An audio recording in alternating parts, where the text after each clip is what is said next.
Donc, bonjour et bienvenue. Mon nom est Caroline Larrivée. Je travaille pour Ouranos, un consortium de recherche sur la climatologie et l'adaptation au changement climatique.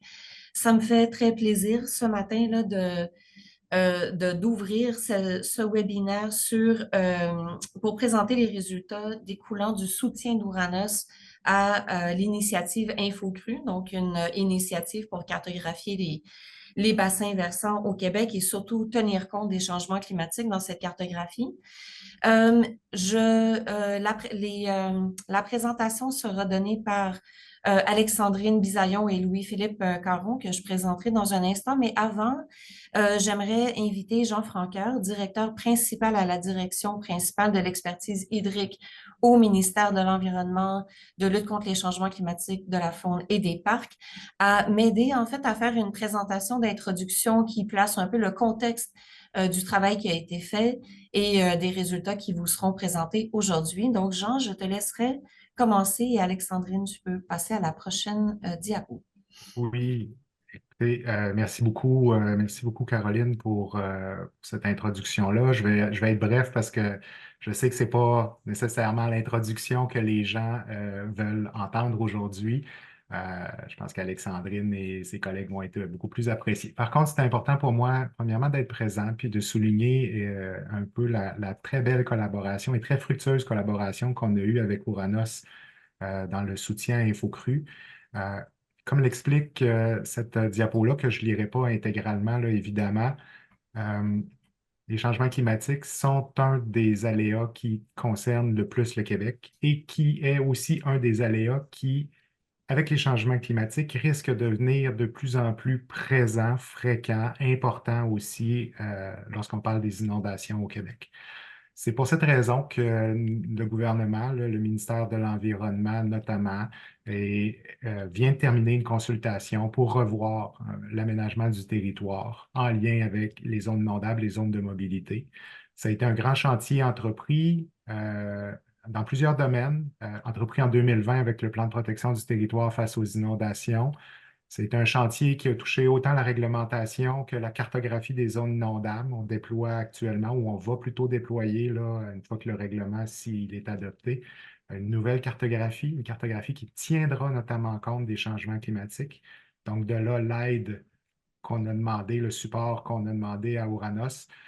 Et il faut bien se rendre compte que c'est clairement pour le Québec une mesure majeure en termes d'inondation, en termes de changement climatique pour s'adapter à notre nouvelle réalité, ces nouvelles cartographies-là qui vont prendre en compte les changements climatiques.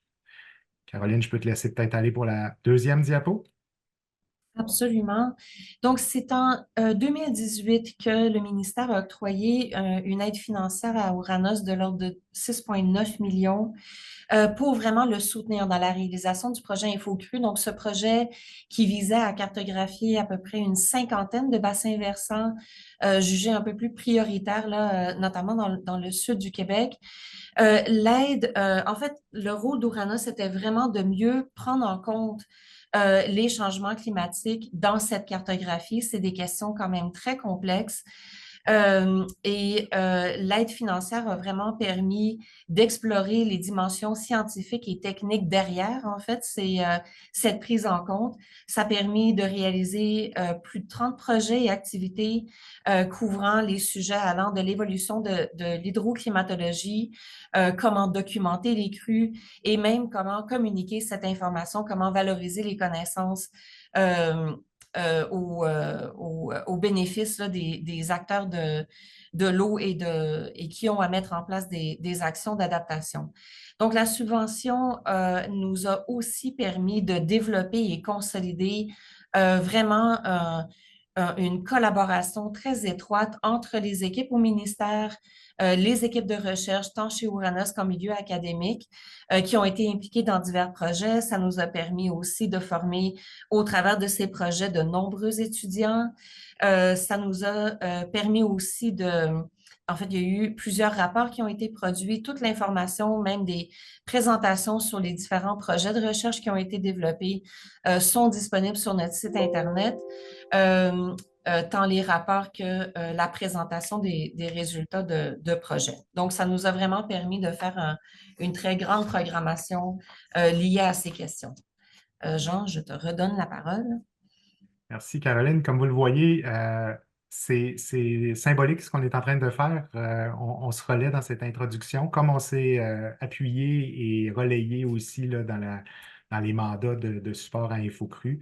Euh, Caroline l'a mentionné, là, ça a été une collaboration très intégratrice, ce projet-là, des projets très concrets. De belles réalisations qui ont d'ailleurs mené le ministère de l'Environnement à la renouveler en annonçant au printemps 2024 une nouvelle aide financière, une nouvelle subvention qui s'appelle Climo ou Climo tout court, là, plus familièrement. Une subvention de 3 ans, 4,7 millions qui vise à poursuivre la collaboration, mais également à l'élargir à des sujets de recherche liés à la quantité d'eau. Puis notamment, on a inclus le côté étiage ou disponibilité en eau, qui ne faisait pas partie de la première idée, la première subvention qui visait vraiment plus les inondations. Donc, on couvre maintenant avec cette nouvelle subvention Climo toute la gamme hydrologique là, de la disponibilité, donc des étiages jusqu'aux crues. De plus, le ministère continue à développer et à valoriser des outils qui contribuent au transfert de la science vers la pratique. Donc, peut-être que certains d'entre vous connaissent déjà l'Atlas hydroclimatique du Québec méridional. C'est le document que le ministère produit depuis maintenant une dizaine d'années, avec encore une fois la collaboration d'Uranos, et qui aide les spécialistes, les praticiens à voir un peu quelle va être la tendance des régimes hydriques sur nos rivières là, jusqu'à l'horizon 2100. On vient aussi de terminer une première version qu'on a soumise d'ailleurs dans le processus de consultation réglementaire de guide méthodologique. Donc, c'est la volonté du gouvernement là, que les prochaines générations de cartographie de zones inondables soient faites à partir d'un document de balises conjoints qui seront appliqués à l'ensemble des acteurs là, qui produiront ou qui auront à produire ces cartes-là. Et encore une fois, dans ce document-là, on retrouve une grande part de balises là, sur l'impact des changements climatiques. Donc, ça démontre bien, là, je pense qu'au ministère de l'Environnement, on veut vraiment euh, appuyer nos travaux sur la science et non seulement les appuyer sur la science, mais utiliser cette science-là pour la rendre à un niveau qui est au niveau de la pratique et si on veut, la traduire de recherche fondamentale en recherche appliquée le plus rapidement et le plus concrètement possible. Caroline, je te redonne le mot de la fin de cette introduction-là. Parfait, merci. Et puis effectivement, ben, le webinaire aujourd'hui vise à présenter un peu les grands constats, les messages principaux qui découlent des travaux de recherche qui ont été faits. Comme j'ai dit au début, ce sont des questions scientifiques et techniques quand même assez complexes. Et donc, le but de la présentation aujourd'hui, c'est essayer de résumer, synthétiser et présenter un peu les principaux constats découlant des travaux. Juste pour rementionner que sur notre site Internet, au-delà de la présentation des rapports et présentation de webinaires sur chacun des projets qui a été réalisé, on y retrouve aussi d'autres éléments, d'autres informations sur la question des inondations et des changements climatiques et sur la cartographie et la science derrière cette prise en compte des changements climatiques. Merci d'être très nombreux. En fait, on a pas loin de 200 ou 200 participants, donc on est ravis que ça génère autant d'intérêt. Je vais laisser le soin maintenant à mes deux collègues, Alexandrine et Louis-Philippe, de passer à la présentation. Alexandrine Bisaillon, donc, qui agit comme coordonnatrice au niveau de la programmation en adaptation, notamment autour des événements extrêmes. Louis-Philippe Caron, qui est responsable du groupe Scénario et services climatiques dans l'équipe en sciences du climat et services climatiques.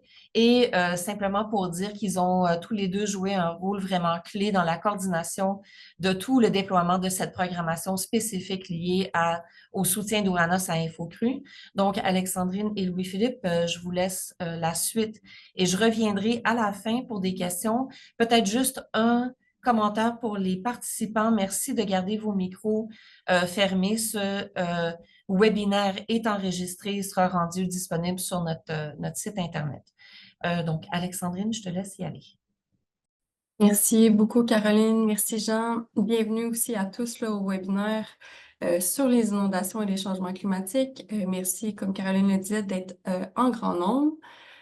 Comme évoqué par Caroline, le webinaire se veut un peu une synthèse des travaux là, qui ont été réalisés au cours des 7 dernières années dans le cadre du soutien Infocru et qui mettent en lumière l'impact des changements climatiques sur le régime des crues, pour ainsi dire, sur le régime des inondations au Québec dans le futur.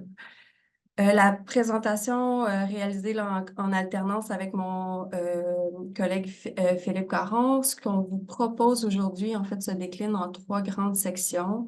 Avant de tomber dans le vif du sujet là, qui vous intéresse probablement le plus pour le plus grand nombre, soit l'influence des changements climatiques sur les crues, ce qu'on souhaite, c'est refaire un peu un contexte des inondations au Québec. Pour par la suite terminer là, avec vraiment un volet sur, en fait, un petit clin d'œil là, au rôle clé de l'aménagement du territoire dans la lutte au changement climatique, mais notamment dans la lutte aux inondations. Donc, pour commencer, avant tout, de vous présenter l'incidence des changements climatiques, on jugeait important là, de faire un petit retour historique pour positionner adéquatement le besoin d'étudier ce lien entre changement climatique et inondation. Et aussi la collaboration entre le ministère et Oranos. Jean et Caroline ont fait déjà un très bon portrait. Donc, c'est certainement pas une nouvelle information pour vous. Le Québec est vulnérable aux inondations. En fait, les inondations sont l'un des principaux risques naturels qui génèrent des impacts sur la société. On est pris aujourd'hui avec l'héritage d'un développement urbain historique où le Québec, les communautés du Québec se sont développées près des cours d'eau pour des raisons à la fois économiques et de transport et qu'au fil des années, la densification, l'étalement urbain, la démographie ont fait en sorte qu'on s'est positionné dans des zones qui sont vulnérables au risque d'inondation et qui ont accroît à travers le temps notre vulnérabilité justement à ces risques. On a à la fois des activités, là, des bâtiments, des activités dans des zones riveraines qui ont été conçues en considérant pas assez suffisamment ce risque-là. Et il faut également rappeler que en fait, les inondations ne sont pas un nouvel aléa pour le Québec. On a eu une succession d'événements dans les dernières années, en fait, historiquement, mais plus importantement dans les dernières années, qui ont été marquants pour le territoire québécois. En fait, on pourrait remonter assez loin dans l'histoire sur ces événements-là, dans les années 70, aux événements du Saguenay en 96, mais c'est plutôt les inondations des dernières années, des années 2010, qui ont marqué la volonté au niveau gouvernemental, puis au niveau des différents acteurs, là, de revoir la gestion des inondations, notamment en raison d'une conscientisation sur l'ampleur de ces événements-là, l'ampleur des conséquences et notamment l'ampleur de la récurrence de ces événements-là. On pense à 2011, 2017, 2019, puis plus récemment 2023. La menace des changements climatiques a aussi renforcé le besoin d'une cartographie des zones inondables à jour et complète pour le Québec pour tenir en compte de l'aléa dans l'aménagement du territoire, puis avoir une compréhension là, adéquate du risque d'inondation dans un contexte de changement climatique. Donc, je pense que Caroline et Jean ont un peu volé le punch, mais c'est ce qui a mené à la création de l'initiative Infocru là, par le MELCC et pour lequel Oranos a été amené à le soutenir. On a soutenu le ministère à la fois dans la documentation des crues pour arriver à bien cartographier, dans l'estimation en fait, l'estimation de l'évolution des zones inondables dans un contexte de changement climatique pour produire des simulations et des scénarios, des analyses climatiques qui permettaient de mieux estimer justement l'évolution de ces zones-là. On a également appuyé le ministère là, dans la documentation des caractéristiques des bassins versants pour connaître à la fois les dynamiques d'inondation, mieux comprendre les dynamiques d'inondation, mais également les composantes du risque sur les bassins versants qui étaient prioritaires à Infocru. Et il y a eu un gros travail de valorisation de l'utilisation de la cartographie, un travail de communication, et c'est d'ailleurs l'idée derrière le webinaire d'aujourd'hui, d'être en mesure de bien faire percoler là, les connaissances qui ont été développées dans le cadre d'InfoCru. On a eu aussi travaillé là, de concert avec le milieu de la recherche pour poursuivre le développement de connaissances, l'amélioration des méthodes, des outils nécessaires à la prise en compte des changements climatiques dans l'évaluation des risques. C'est ce qui met un peu la table là, à la discussion. Je vais céder la parole à mon collègue Louis-Philippe pour vous entretenir davantage sur l'impact des changements climatiques sur les risques d'inondation. Donc, je vais faire un survol de l'état des connaissances là, de l'impact des changements climatiques sur les crues au Québec. Je vais focuser sur les pointes de crues. Pardon. Donc, ce qui est important de spécifier, par contre, c'est que ça va être seulement sur les inondations en eau libre. Donc, si on ne fait pas référence, je ne vais pas discuter des embâcles, submersion, donc inondations côtières ou inondations en milieu urbain. Avant de se lancer, peut-être des choses à se rappeler.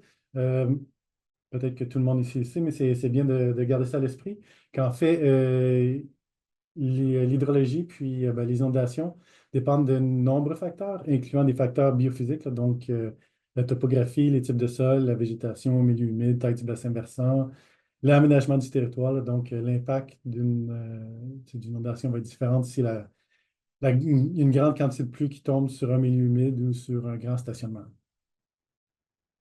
Qu'est-ce qui affecte l'hydrologie aussi? Bien, il y a une variabilité naturelle à ça, donc ce qui fait que les crues ne sont pas les mêmes là, d'une année à l'autre. Ça aussi, je pense que tout le monde le sait. Par contre, qu'est-ce qui contrôle cette variabilité-là? Bien, il y a plusieurs choses. Ça dépend de l'échelle de temps à laquelle on regarde. Là. Donc, dans une échelle de temps très courte, là, ça va juste être l'état de l'atmosphère. Mais si on regarde des échelles de temps un peu plus longues, bien, il va y avoir des oscillations atmosphériques, comme la NAO ou des changements de la stratosphère qui peuvent avoir un impact. À des échelles de temps encore plus longues, bien, il y a El Niño, là, ENSO, la présence ou non de glaces de mer. Et à des périodes de temps encore plus longues, là, de quelques années, voire quelques décennies, bien, il y a des oscillations océaniques, là, comme la MAO/AMV, donc qui peuvent aussi avoir une incidence là, sur la variabilité. Donc, tout ça se mélange pour faire en sorte que la crue va varier d'année en année. Et puis aussi, bien, si on regarde des échelles de temps encore plus longues, bien, là, il y a les changements climatiques qu'il faut prendre en compte.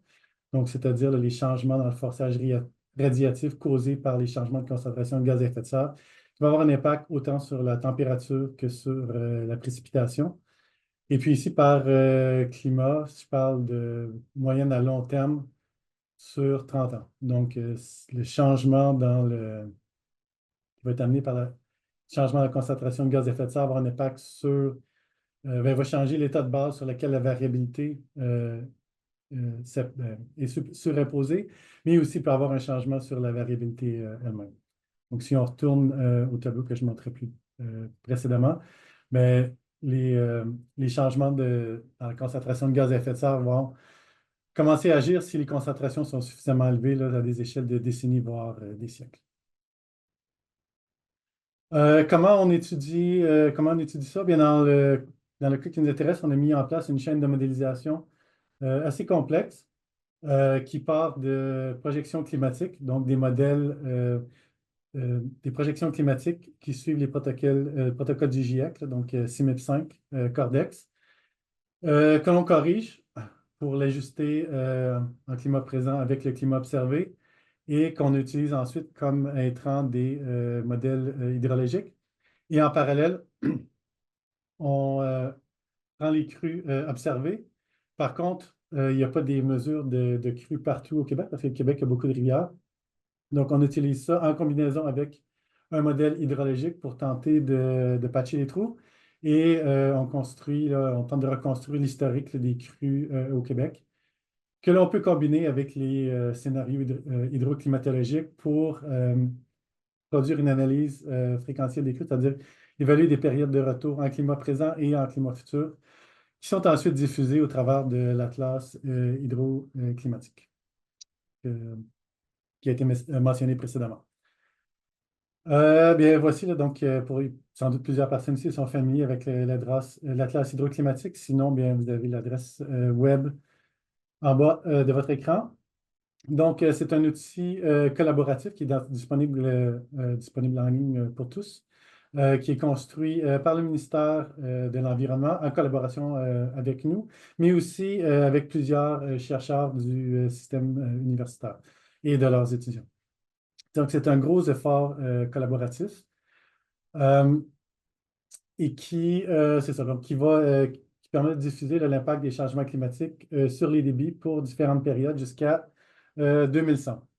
On a environ 10 300 de rivières pour des bassins versants de plus de 50 km², qui est à peu près la résolution la plus basse qu'on peut aller avec le système qu'on avait sous la main. Il y a aussi plusieurs indicateurs différents de crues, mais aussi d'étiage. Et pour ceux qui sont intéressés aussi, il y a aussi des données historiques de rivières pour la période de 1970 à 2021 et des données là, c'est ça, de 730 stations. Et puis, il y a bien sûr un guide là, d'accompagnement là, pour ceux qui en auraient besoin. Donc, juste pour mettre la table, donc les résultats que je vais montrer ici, ça va être pour les projections en fin de siècle, donc 2071 à 2100, avec comme période de référence 1980 à 2010.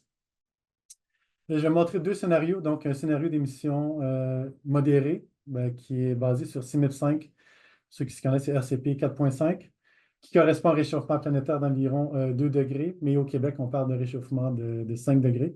Donc, les réchauffements climatiques sont plus prononcés au pôle. Donc, le Québec étant relativement proche du pôle, donc le réchauffement est plus élevé. Et bien sûr, puis un réchauffement qui est plus élevé, donc qui suit le scénario d'émission RCP 8.5, qui est le scénario élevé, qui correspond au réchauffement planétaire d'environ 4 degrés. Et pour le Québec, ça correspond à un réchauffement de 6 ou 7 degrés. Donc, en utilisant deux scénarios, on suit un peu les directives là, du ministère de ces deux scénarios pour faire nos projections. Aussi, c'est CMIP 5. Bien sûr, maintenant, on a CMIP 6. Mais le fait qu'on a CMIP 6 ne veut pas dire que CMIP 5 est plus valide. Par contre, il y a beaucoup d'énergie dans le système. Il y a beaucoup de travail qui va produire ces simulations-là. Donc, il y a un peu d'énergie dans le système. Donc, on travaille maintenant à produire les données CMIP 6. Mais bon, c'est ça. Étant donné qu'on a les scénarios CMIP 5 qui doivent ensuite, dans ce cas-ci, piloter des modèles régionaux qui doivent ensuite être utilisés pour produire les scénarios hydrologiques. Donc, tout ça amène un peu des délais. Donc, ici, on a 6005 seulement. Et je vais montrer deux indicateurs de crue. Donc, les pics de crue de récurrence 20 ans. Donc, c'est-à-dire une crue avec une probabilité de dépassement annuel de 5%. Et une pic de crue de récurrence 100 ans, donc une crue avec une probabilité de se produire d'environ 1%.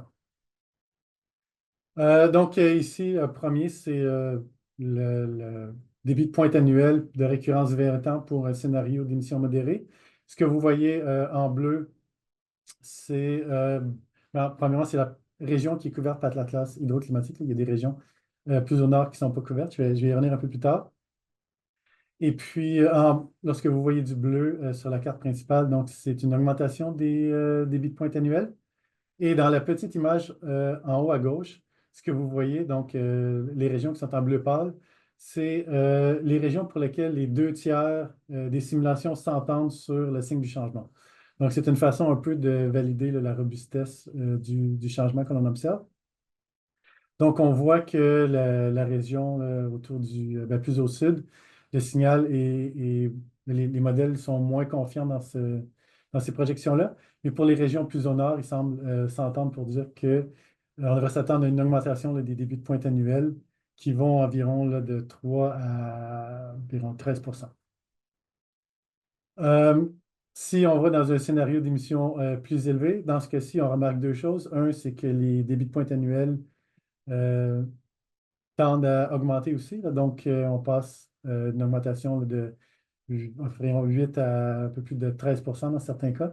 Mais surtout que là, la région pour laquelle les modèles s'entendent sur le signe du changement, donc c'est-à-dire la robustesse, tend à être sur pas mal l'ensemble du domaine, sauf peut-être là, pour le sud-ouest là, qui correspond en partie là, à l'Outaouais.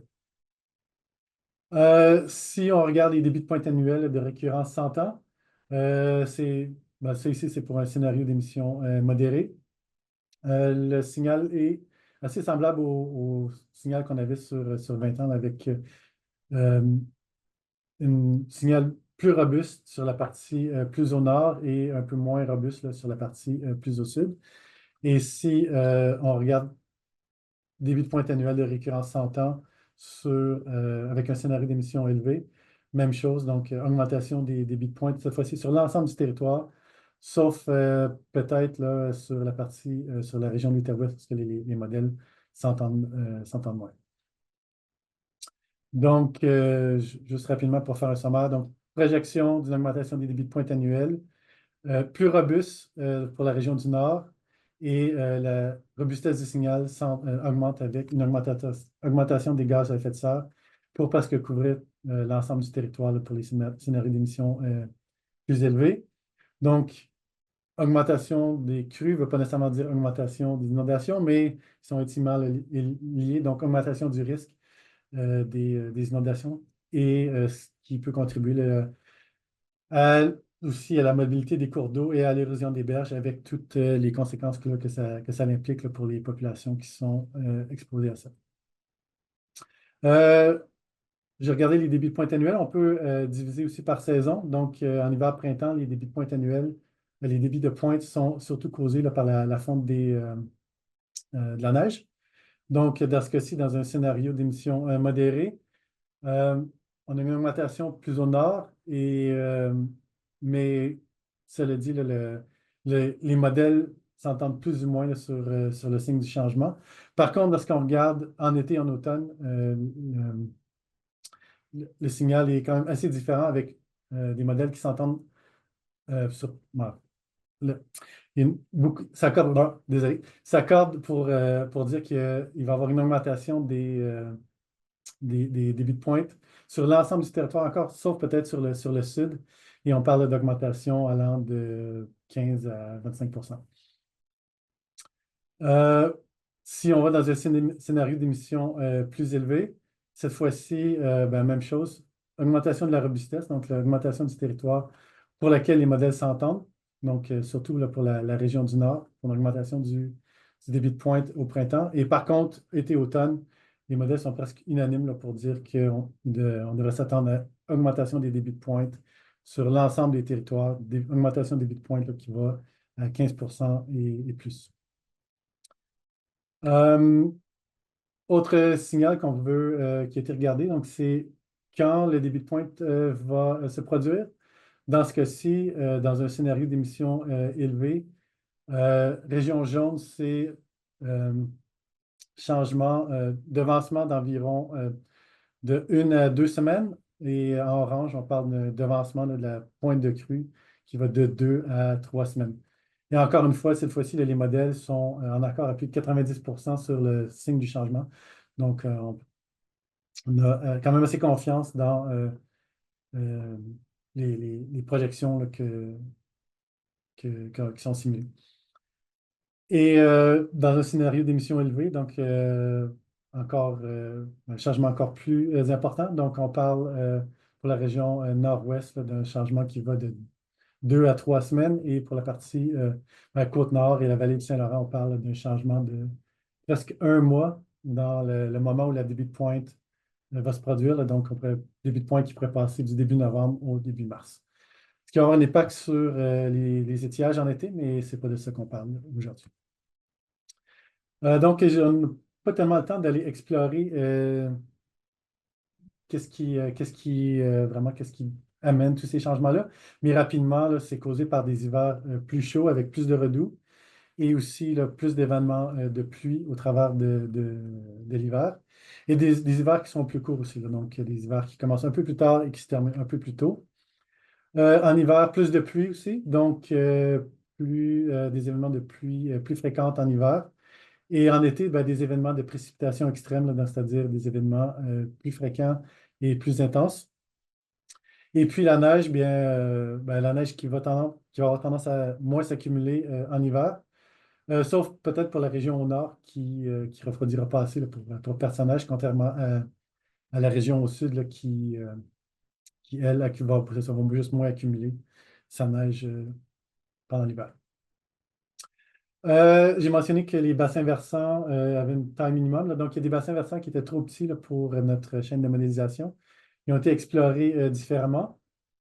Euh, Ces bassins-là tendent à réagir très fortement là, aux précipitations. Donc, il y a une très grande corrélation entre les débits de crue et les précipitations qui tombent là, sur le bassin. Donc, il a été exploré dans un autre projet par Alain Maillot. Et puis, en fait, ce qu'on voit ici, là, c'est en fait, ce qui a été conclu, c'est que pour ces petits bassins-là, ce qui était mieux d'utiliser, c'était des courbes IDF, donc intensité, durée, fréquence de précipitation, qui donnaient une assez bonne idée là, de comment ces petites rivières allaient réagir à des événements intenses là, de précipitation. Donc, je vous réfère au rapport d'Alain Maillot si vous êtes intéressé. Il y a d'autres gros bassins versants qui ont été mis de côté pour différentes raisons, là. Donc, certaines rivières qui étaient approvisionnées par les Grands Lacs, entre autres, là. Donc, ça tombait à l'extérieur de ce projet-là. Il y avait des rivières aussi là, pour lesquelles il y avait beaucoup de gestion anthropique. Donc, ça faisait plus vraiment de sens là, de parler là, de l'écoulement naturel de la rivière. Donc, ceux-là sont étudiés séparément, ils ne sont pas couverts là, par l'Atlas. Donc, je l'ai mentionné aussi là, que la chaîne de modélisation qui a été mise en place euh, amène aussi beaucoup d'incertitudes, là. Chaque étape de modélisation amène de l'incertitude, là. Donc, c'est un outil quand même à fil de pointe des connaissances, mais ça ne veut pas dire qu'on sait tout. Donc, chaque étape amène l'incertitude. Donc, il y a l'incertitude qui est amenée juste par le nombre d'années sur lesquelles on peut se baser pour observer, là. Donc, le passé observé du Québec, il va seulement jusqu'au début des années 70, là. Donc, ce qui s'est passé avant, on a moins d'informations. Il y a des rivières pour lesquelles on n'a juste pas d'informations aussi. Il y a de l'incertitude qui est associée aux futures émissions. Donc, c'est impossible de savoir quelle va être la quantité d'émissions de gaz à effet de serre là, que le globe va émettre. Il y a de l'incertitude qui est associée au modèle climatique et au modèle hydrologique. Il y a l'incertitude qui est associée au choix des modèles statistiques qui sont utilisés pour estimer les extrêmes. Donc, la période de recours d'une crue 100 ans est estimée à l'aide de modèles statistiques, mais avec une quantité finie d'observation. Donc, ça peut amener de l'incertitude. Et bien sûr, on a l'incertitude qui est en lien avec l'occupation des sols, là. Donc, les changements d'occupation des sols qui pourraient se produire ne sont pas pris en compte. Tout ça pour dire, par contre, que les projets qui étaient dans InfoCru visaient soit à réduire, soit à mieux comprendre ou soit à mieux cerner l'incertitude là, de ces différentes étapes. Donc, il y a plusieurs projets InfoCru qui ont été faits, parfois au Uranus, parfois dans les universités, pour tenter là, de mieux comprendre, cerner et réduire cette incertitude-là. Certains des résultats des projets InfoCru ont été intégrés dans l'Atlas, dans la dernière version de la classe, le 2022, et d'autres vont être intégrés dans la prochaine version de la classe qui est prévue pour 2027. Rapidement, pour la poursuite des travaux, pour la suite, là, donc, c'est définitivement pas, on n'a définitivement pas la réponse à toutes nos questions. Donc, on continue à travailler, entre autres, à intégrer là, de nouveaux modèles hydrologiques, à moderniser le code informatique là, pour rendre ça libre accès, donc un peu démocratiser la chaîne de production. On est aussi en train de construire une librairie pour les hydrologues en Python, autour de laquelle on veut regrouper la communauté des hydrologues du Québec. Et on continue à travailler là, sur la prochaine version de l'Atlas qui est prévue pour 2027. On veut travailler aussi à intégrer la température des rivières dans l'Atlas, l'information sur la recharge des aquifères, les étiages, et aussi mieux comprendre un peu là, les changements qui sont observés et mieux communiquer là, la robustesse de l'information. Donc, je vous montrais la cohérence là, des changements entre les différentes simulations, entre les modèles qui s'entendent ou pas. Mais il y a moyen de faire mieux en liant un peu là, les changements observés, mieux comprendre les processus qui sont derrière là, pour mieux communiquer la robustesse de ces changements-là dans la classe. Donc, à ça, on veut se rattacher à des initiatives là, du RIS, là, qui est le nouveau bureau, euh, du, euh, un des nouveaux bureaux du Programme mondial de recherche sur le climat qui est basé à Ouranos depuis l'année dernière. Et sur ce, je vais repasser la parole à ma collègue Alexandre. Merci Louis-Philippe. Vous avez compris avec la présentation de Louis-Philippe que les risques d'inondation ne sont pas appelés à disparaître dans le futur, mais plutôt à s'amplifier. Bien que l'initiative Le Soutien InfoCru avait vraiment comme objectif de poursuivre le développement des connaissances sur le volet changement climatique aléa, on trouvait quand même important de vous mentionner, de faire un clin d'œil là, au volet adaptation et au rôle de l'aménagement du territoire dans la réduction des risques d'inondation. On comprend effectivement que les changements climatiques ont une incidence sur l'aléa inondation dans le futur, mais qu'ils ne sont pas la seule raison de l'amplification du risque si on se fie à ce qui s'est passé dans le temps. Donc, en gros, ce qu'on souhaite surtout rappeler, c'est qu'avec ou sans changement climatique, le Québec est déjà vulnérable au risque d'inondation. Que si on y va là, sur un volet plus théorique, que le risque d'inondation est composé à la fois de la composante aléa, mais également de la composante vulnérabilité. Donc, les changements climatiques vont affecter l'aléa, mais comme expliqué au début de la présentation, il y a une grande partie de l'urbanisation du Québec qui s'est faite en bordure de cours d'eau. Donc, on compose déjà avec un Québec urbanisé en zone inondable, avec des infrastructures, des personnes, des activités économiques qui sont exposées à cet aléa-là. Donc, bien qu'il y ait une incertitude là, à comment va évoluer dans le temps le risque d'inondation, on comprend qu'on peut déjà agir sur certaines composantes du risque pour réduire en fait les conséquences futures des inondations. Justement, à titre d'exemple, il y a des composantes de la vulnérabilité qui peuvent augmenter en fait les conséquences lors d'une inondation. On parle notamment d'infrastructures qui peuvent être en mauvais état ou inadaptées en zone inondable. On peut penser à des routes, des bâtiments, mais également des infrastructures de protection qui ont été moins bien entretenues à travers le temps et qui peuvent augmenter le risque d'inondation. J'ai oublié de vous ajouter la prochaine bulle. Il y a également aussi, dans certains cas, il peut y avoir la présence d'infrastructures essentielles qui sont exposées et qui vulnérabilisent en fait l'ensemble de notre système, de notre société. Il y a des populations aussi dont le statut, l'âge, la santé les rendent plus vulnérables, qui sont situées dans certains cas dans des zones inondables et qui peuvent affecter leur capacité d'adaptation.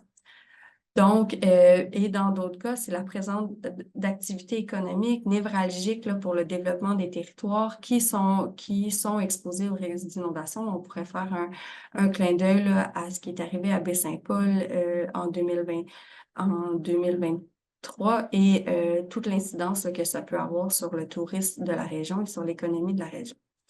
En somme, ce qu'on souhaite surtout dire, c'est que bien qu'il existe une nuance, une incertitude, comme je vous ai dit, sur l'impact des changements climatiques, sur l'évolution de l'aléa et inondation, il est primordial de se rappeler qu'il s'agit d'une seule composante du risque et que nous sommes déjà, en fait, le Québec est déjà exposé et déjà à risque aux inondations et ce qui nous amène à devoir agir, notamment sur l'aménagement du territoire.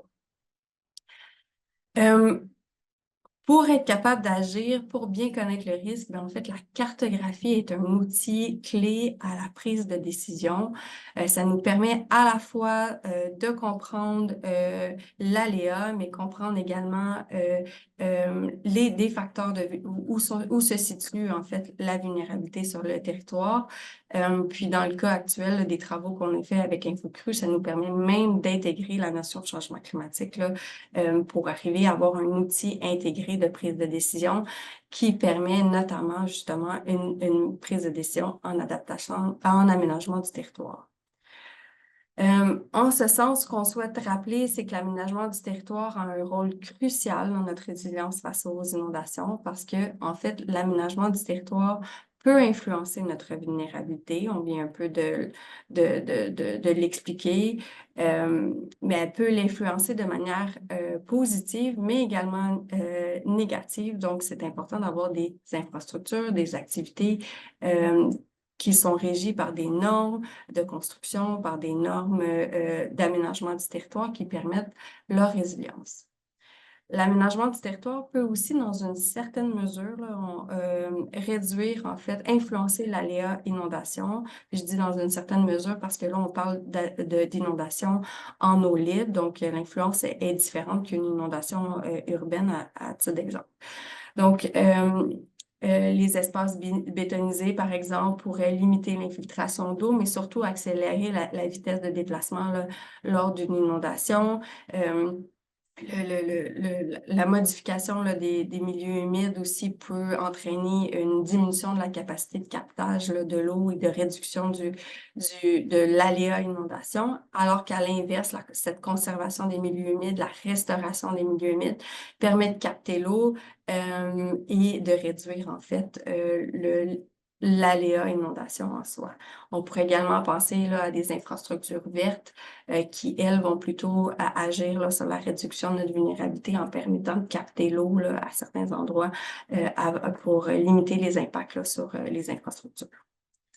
Donc, en somme, si correctement réfléchi, l'aménagement du territoire peut devenir un vecteur de solution et de là, l'intérêt là, de la cartographie des zones inondables qui devient, en contexte de changement climatique, qui devient un outil, un intrant clé là, à la révision du cadre réglementaire pour le Québec.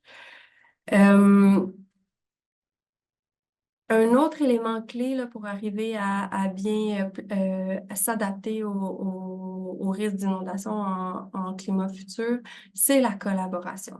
La collaboration est un facteur de réussite, puis cette collaboration-là, là, elle doit prendre en compte l'ensemble des acteurs à tous les niveaux qui sont interpellés, à la fois parce qu'ils vivent les conséquences, mais aussi parce qu'ils sont vecteurs de solutions, dans la réflexion sur comment on doit mieux gérer les risques d'inondation. On peut parler aux différents paliers gouvernementaux, mais aussi aux organismes locaux de concertation, aux citoyens, aux assureurs, aux entreprises.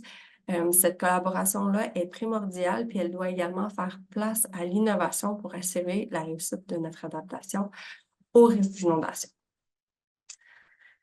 En somme, pour faire un peu un récapitulatif de ce qui vous a été présenté aujourd'hui, ce qui ressort des messages clés là, de nos apprentissages sur les 7 ans de travaux du soutien à Infocru, c'est qu'au Québec, les inondations, en fait, comme on l'a mentionné, sont l'un des principaux risques naturels qui génèrent des impacts sur la société. En raison des changements climatiques, les pointes de crue annuelles seront plus élevées sur une large portion du Québec méridional d'ici la fin du siècle, ce qui pourrait se traduire par un risque accru d'inondation. Aussi, l'évolution des débits variera selon les saisons et selon les régions. On parle d'un devancement des crues, de crues plus intenses l'été en raison des précipitations. Ces projections soulignent la complexité des impacts climatiques sur le régime hydrologique du Québec, mettant en évidence une grande variabilité régionale et interannuelle, mais que malgré cette complexité-là de la compréhension de l'impact des changements climatiques sur le régime de crue, le Québec dispose déjà d'une vulnérabilité sociale et territoriale qui l'expose à des répercussions, à des conséquences importantes sur le risque d'inondation. Et en somme, l'aménagement du territoire joue un rôle crucial dans notre résilience face aux risques d'inondation. Ça devient la clé du succès là, pour mieux gérer les risques d'inondation dans le futur. Et comme on vient de dire, la collaboration, la coordination, la concertation entre les différentes parties prenantes, l'engagement de tous les acteurs dans concernés dans la gestion des risques d'inondation sont l'un des deuxièmes facteurs de réussite là, pour une résilience aux inondations. Donc, en somme, ces 7 messages-là là, sont vraiment les grands messages que l'on souhaite que vous reteniez là, de la présentation aujourd'hui.